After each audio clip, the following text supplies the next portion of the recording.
Today I'm going to talk about the new album by the End Machine called The Quantum Phase. They are an American supergroup that formed in 2018. Think of them as Dokken, but without Don. The band was formed with the intention of playing music that brings back that classic Dokken-style. The current lineup includes George Lynch on guitar, Jeff Pilson on bass, backing vocals, keyboards, and acoustic guitar, Steve Brown on drums and percussion, and Girish Pradhan on vocals.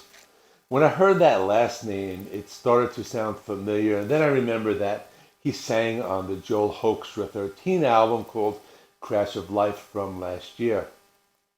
The band's past members include Mick Brown, who was a drummer for Dokken and Lynch Mob, and Robert Mason. He was the second Lynch Mob vocalist back in 1992 and later sang for Warrant.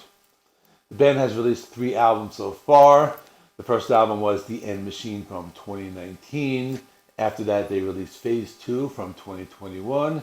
And now the album in question, The Quantum Phase from 2024. The music was produced by Jeff Pilson and released on the Frontiers music label. Basically, this band started out as 3 of 4 members being ex-members of Dokken, but now it's just half with Jeff Pilson and George Lynch. To be honest, I don't know how these 2 guys do what they're doing with so many other projects. Jeff Pilson has worked in Foreigner.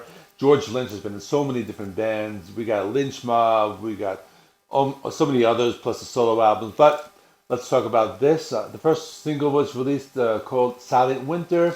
It's about the future of humanity. The rest of the album has the common theme of trying to change that trajectory. The first song is called Hole Extinction, and this one took me by surprise at first.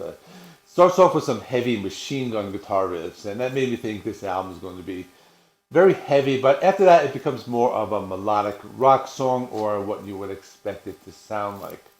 The song sets up the stage for the album and has this ominous voice talking about some type of apocalyptic event or something like that. The song is a melodic hard rock song.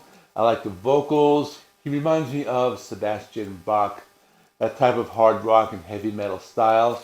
He has a really great range. He can do screams. He can also hold the melodies. The song is pretty cool. I like the breakdown towards the end where they bring back that ominous voice and he's giving this warning about the future of mankind. Silent Winter is the next track, and as I was saying before, this was the first single. This one also has a very haunting and eerie type of sound in the intro. It slowly builds up, but once the song takes off, it's very energetic and it's a hard rocker. I really like George Lynch's guitar playing on this track, especially the guitar solos. He is really showing us he can just play as good as he ever has played.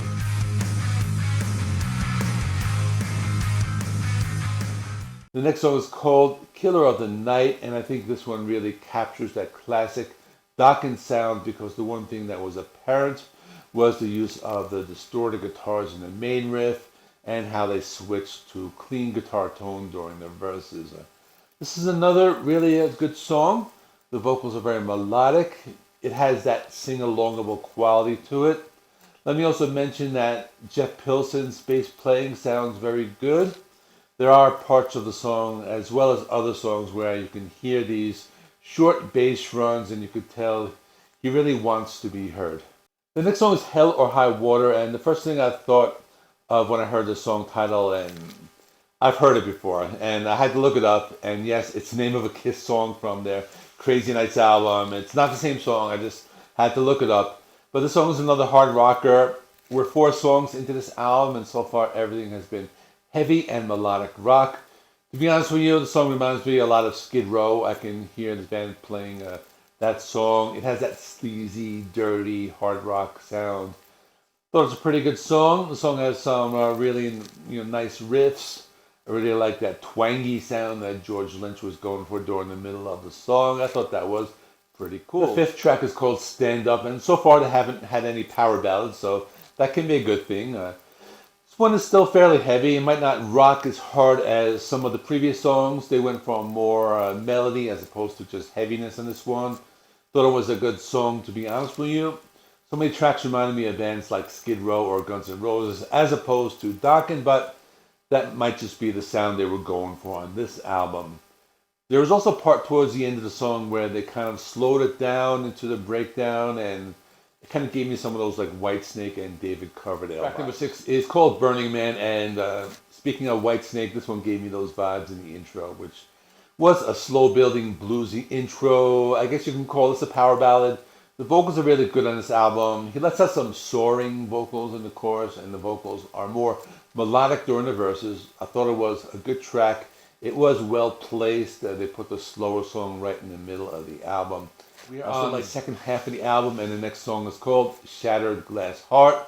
This one also reminded me of Whitesnake at first, with some of the bluesy vocals. And when the chorus kicks in, they went for more of that Skid Row vibe. If you notice, they're sounding like every other 80s band besides Dokken. That just might be how I'm hearing it. You might have a different opinion on this matter. There was also part of the middle of the song where I heard some Steven Tyler of Aerosmith influence.